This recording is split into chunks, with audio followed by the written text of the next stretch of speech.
Ini di antara contoh jamaah bagaimana para ulama di masa silam begitu perhatian terhadap waktunya, sehingga mereka sangat merasa sayang apabila waktunya hilang sia-sia. Apalagi di bulan Ramadan, kesempatan itu sangat terbatas, hanya 1 bulan. Bisa 29 atau 30 hari. Dan tidak ada Ramadan yang kedua dalam 1 tahun yang sama. Sehingga Anda kalau kehilangan Ramadan ini, maka di tahun itu Anda kehilangan Ramadan tersebut. Karena Ramadan tidak berulang di tahun yang sama.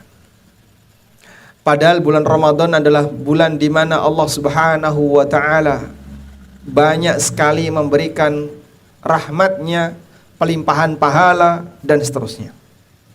Sehingga akan sangat sia-sia kalau kemudian Ramadan semacam ini kita biarkan berlalu tanpa nilai yang berarti. Baik, lalu apa yang bisa kita lakukan di bulan Ramadan? Ibadah itu ada yang waktunya ditetapkan dan ada ibadah yang waktunya diberi kelonggaran alias tidak ditetapkan. Contoh ibadah yang waktunya ditetapkan: 1. Salat 5 waktu. Allah Subhanahu wa Ta'ala berfirman, "Innas salata kanat 'alal mu'minina kitaban mauquta." Sesungguhnya salat adalah kewajiban bagi mukmin yang telah ditetapkan waktunya. Contoh yang lain, puasa. Puasa itu waktunya sudah ditetapkan, tidak bisa ditambah, tidak bisa dikurangi. Sehingga untuk bagian seperti ini Anda hanya bisa lakukan tepat pada waktunya. Untuk bagian ini Anda hanya bisa lakukan tepat pada waktunya. Tapi kan masih banyak waktu yang lain, Pak. Terus untuk waktu yang lain ini gimana? Nah, untuk waktu yang lain ini yang tidak ada ibadah tertentu, ada jenis ibadah yang kedua, yaitu ibadah yang ghairu muaqqatah. Ibadah yang tidak ditetapkan waktunya. Contohnya apa? Dzikir. Terus salat sunnah mutlak. Kemudian membaca Al-Quran. Apalagi sedekah, ngobrol dengan temannya. Masuk enggak? Ini bukan ibadah ya, kecuali kalau kajian. Baik, untuk bagian seperti ini Anda bisa lakukan kapanpun, dimanapun. Sehingga selagi Anda punya kesempatan yang longgar dan Anda tidak dalam kondisi kelelahan, manfaatkan. Kalau enggak zikir, baca Quran. Dan tidak ada istilah seorang muslim kehilangan kegiatan berpahala, itu tidak ada. Setiap muslim dia punya kegiatan yang berpeluang mendatangkan pahala. Enggak ada istilahnya muslim kehilangan kesempatan untuk beramal yang mendatangkan pahala, itu tidak ada. Maka nggak ada sebenarnya waktu kosong bagi muslim. Kalau dia nggak baca Quran, dia bisa berzikir. Kalau dia nggak zikir, bisa baca salawat. Kalau nggak baca salawat, dengerin kajian.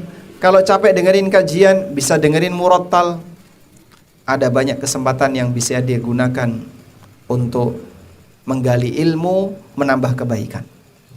Ya. Sebagaimana Anda berada di perusahaan, terus berbuat kebaikan, maka seharusnya prinsip itu dilakukan tidak hanya sebatas dalam masalah sosial, termasuk juga untuk kepentingan kita. Apa sih yang bisa saya lakukan untuk kepentingan saya pribadi? Tambahan apa di hari ini? Baik, karena itu jadikan ini sebagai prinsip dan sebagai tugas. Dan saya berusaha menjadikan ini sebagai tugas saya, prinsip saya. Setiap hari 1, harus ada ayat yang kita baca. Jangan sampai dalam waktu 1 hari nggak baca Quran sama sekali. Yang kedua, setiap hari harus ada ilmu baru dalam masalah agama yang kita pelajari.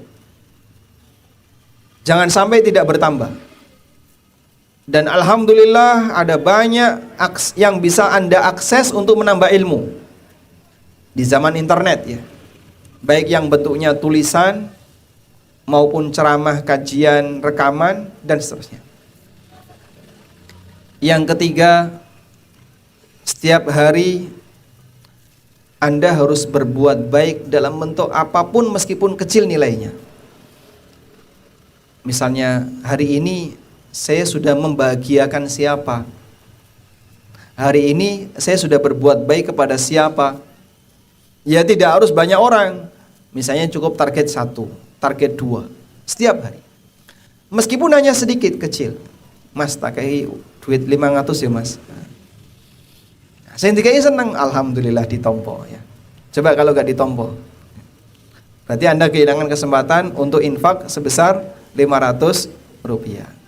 Atau Anda misalnya memberi nasihat kepada seseorang, atau Anda ngasih hadiah apapun, atau berbuat baik bantu dia ketika naikin barang ke atas motor, atau bantu orang yang kesulitan. Intinya Anda berbuat baik dengan siapapun.